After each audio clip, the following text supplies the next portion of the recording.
Hello students, welcome to Vidya institute. Class 12 case study का question करेंगे आज की क्लास में।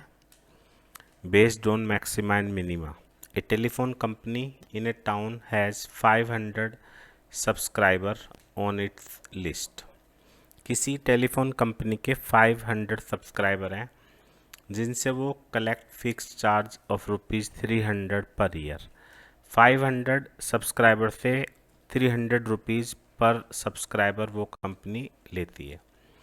The company proposes to increase the annual subscription and it is believed that for every increase of one subscriber will discontinue the service। क्या मतलब है इस बात का? कंपनी जो है सब्सक्रिप्शन के प्राइस में बढ़ोतरी इंक्रीमेंट लाना चाहती है, लेकिन अगर वो ₹1 भी इंक्रीज करते हैं तो one subscriber will discontinue. Means अगर चार्जेस ₹300 वन हो जाते हैं तो एक सब्सक्राइबर कम हो जाएगा, यानी 499 हो जाएंगे। अगर ₹2 इंक्रीज करेंगे तो 498, यानी जितने भी रुपीज़ इंक्रीज करेंगे उतने सब्सक्राइबर कम हो जाएंगे। तो इस डाटा के अकॉर्डिंग हमें क्वेश्चंस गिवन होंगे जो हमें क्वेश्चंस पढ़ने हैं और उनके आंसर देने हैं। तो फर्स्ट पार्ट है, ध्यान से समझेंगे सभी। X be the annual increment. अगर ये क्वेश्चन में गिवन है कि जो एनुअल इंक्रीमेंट कंपनी ने किया है वो ₹X है, तो टोटल रिवेन्यू आफ्टर इंक्रीमेंट कितना होगा ये हमें बताना है। रिवेन्यू का मतलब टोटल सेल कंपनी की, मतलब टोटल कितना आएगा कंपनी के पास। तो देखो ध्यान से समझेंगे। ₹300 बेस प्राइस फिक्स है पहले, लेकिन ₹X इंक्रीज कर दिया, तो जो न्यू प्राइस है वो ये हो गया। जो न्यू सब्सक्रिप्शन है उसका प्राइस इतना हो गया। पहले सब्सक्राइबर थे 500, लेकिन अगर हमारे पास ₹X इंक्रीज हो रहे हैं तो यहाँ पे सब्सक्राइबर भी X कम हो जाएंगे।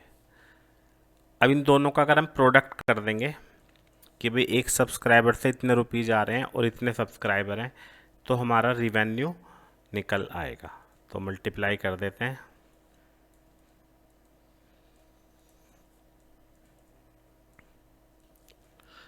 तो that is 1500 plus 200x minus x²। तो ऑप्शन देख सकते हो आप कौन सा ऑप्शन सही है। ऑप्शन ए सही है। तो ये हमारे फर्स्ट पार्ट का आंसर हो गया। अब हम सेकंड पार्ट पे आते हैं। To find maximum profit.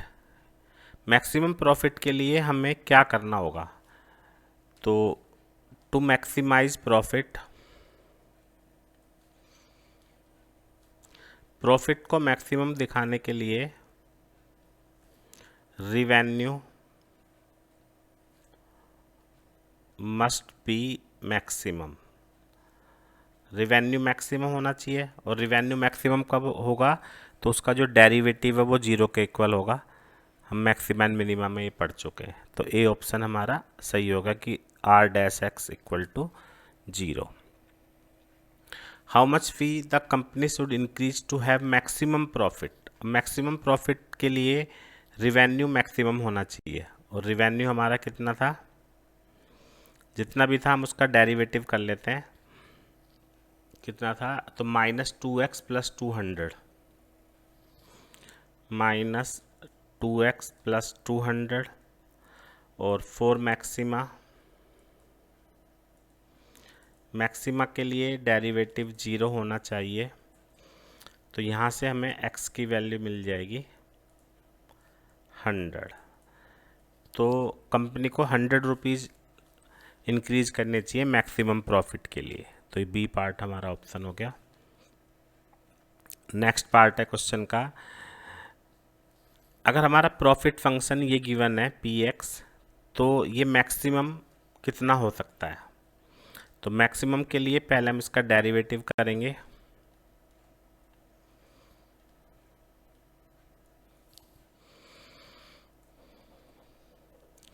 तो डेरिवेटिव कितना होगा?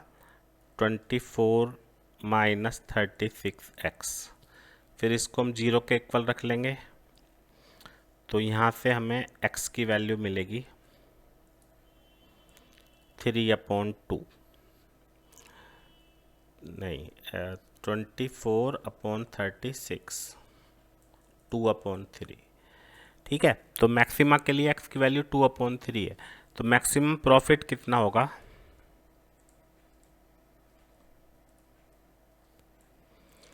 मैक्सिमम प्रॉफिट होगा, हम पी एक्स के अंदर 2/3 वैल्यू पुट कर देते हैं, तो x की वैल्यू 2/3 पुट कर देते हैं, तो 41 24 इंटू 2/3 माइनस 18 इंटू 2/3 का होल स्क्वायर, तो 41 प्लस 16 माइनस 8 49 हमारा आंसर हो गया, यानी ऑप्शन डी करेक्ट है हमारा। तो इस तरह से हमने चारों क्वेश्चंस का आंसर दे दिए हैं। उम्मीद है आपको समझ में आ गया होगा। स्क्रीन पे भी प्लेलिस्ट नज़र आ रही होगी केस स्टडी क्लास 12th, तो वहाँ से आप और भी क्वेश्चन देख सकते हैं।